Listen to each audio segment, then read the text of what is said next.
होते हुए जयपुर की तरफ निकले हैं हनुमान बेनीवाल। पहले अजमेर में घेराव करने का कार्यक्रम था, संभागीय आयुक्त कार्यालय का घेराव का कार्यक्रम था। अब अजमेर बाईपास होते हुए जयपुर की तरफ निकले हैं हनुमान बेनीवाल। तो काफी आक्रामक नजर आ रहे हैं हनुमान बेनीवाल।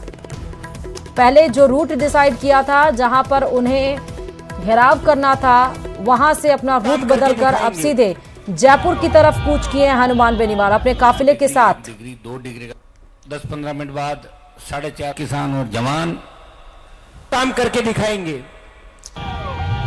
तो किसानों की आज रैली थी 6 सूत्रीय मांगों को लेकर। हनुमान बेनीवाल भी इस रैली में आए, संबोधन भी किया, जहां तमाम तरह के उन्होंने मंच से संबोधन के साथ ही बीजेपी और कांग्रेस को एक साथ एक पार्टी बताया और कहा ही कि सबसे बड़ा अगर किसी ने आंदोलन किया, आवाज उठाई तो वो आरएलपी है, लेकिन जनता ने उन्हें वोट नहीं दिया। और अब हनुमान बेनीवाल ने पहले ही अल्टीमेटम दिया था कि मांगे नहीं मांगी जाएंगी। तो ये जो रैली है वो और ज्यादा हम जो है वो सड़क जाम करेंगे और अजमेर की जयपुर की तरफ कूच किया है। ज्यादा जानकारी के साथ संवाददाता प्रकाश इस खबर पर जुड़ चुके हैं। प्रकाश, पहले अजमेर में घेराव करने का कार्यक्रम था, लेकिन सडन इन्होंने रूट क्यों चेंज किया? जी, बताना चाहूंगा कि सबसे पहले जब 4:15 बजे इन्होंने सबसे पहले हनुमान बेनीवाल का पादुकला के अंदर हाईवे जाम करने का कार्यक्रम था, लेकिन जैसे जैसे शाम ढलती गई और वो पादुकला पहुंचे, जिसके बाद उन्होंने पादुकला में जब कोई रिस्पांस नहीं मिला प्रशासन की तरफ से, तो वो सीधा वहां से अजमेर की तरफ कूच कर गए और उन्होंने कहा कि अजमेर में संभागीय आयुक्त का कार्यालय का घेराव किया जाएगा। लेकिन जैसे जैसे वो आगे बढ़ते गए, उनकी रणनीति बदलती गई। अब उन्होंने अजमेर बाईपास होते हुए सीधा जयपुर में कूच करने का जो उन्होंने अपना कार्यक्रम है वो आगे बना लिया है।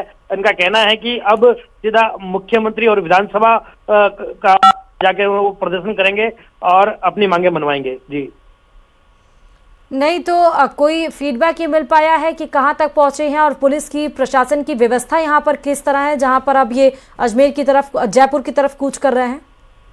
अभी कुछ ही देर पहले जानकारी मिली थी कि ये अजमेर बाईपास होते हुए अजमेर को क्रॉस करके अब जयपुर की तरफ निकले हैं और वहां प्रशासन की क्या व्यवस्था, हालांकि यहाँ पर प्रशासन का माकूल जाब्ता तैनात था और साथ ही इनके रैली के साथ में ही प्रशासन की बड़ी संख्या में पुलिस का जाब्ता जो साथ में इनके साथ में चल रहा है। अब जो जयपुर में प्रशासन की क्या व्यवस्था रही होगी वो अब आगे जयपुर पहुंचने पर ही पता लग पाएगा। जी, ये आगे इन्होंने जो रैली को संबोधित किया, फिर उसके बाद इन्होंने कूच की बात कही थी, तो किन किन मुद्दों को लेकर आज ये इतने आक्रामक दिखे? बताना चाहूंगा कि ये आज जब संबोधन कर रहे थे रैली के अंदर, तब ही इन्होंने कह दिया था कि जरूरत पड़ी तो आज ये जयपुर भी कूच करेंगे। वहीं इनकी जो मुख्य मांगे हैं वो अवैध बजरी माफियाओं की मनमर्जी एवं उनकी गतिविधियों को रोकने को लेकर है। रेलवे लाइन में आवक जमीन की जो गलत सर्वे और मुआवजे की लेकर किसानों को मांग है वो है। इसके साथ ही दानापा पुंदलू क्षेत्र जो मेड़ता के अंदर आता है, उसमें मेड़ता एसडीएम द्वारा इनका आरोप है कि गोचर भूमि की किस परिवर्तन करने का आरोप है वो लगाया गया है। साथ ही किसानों की जो फसल बीमा कंपनियों की मनमर्जी है, जिसको लेके भी इनका जो इनकी मांग है। साथ ही मेड़ता के अंदर इस बार जो अतिवृष्टि हुई, ठीक है प्रकाश, बहुत शुक्रिया तमाम जानकारी देने के लिए खबर पे।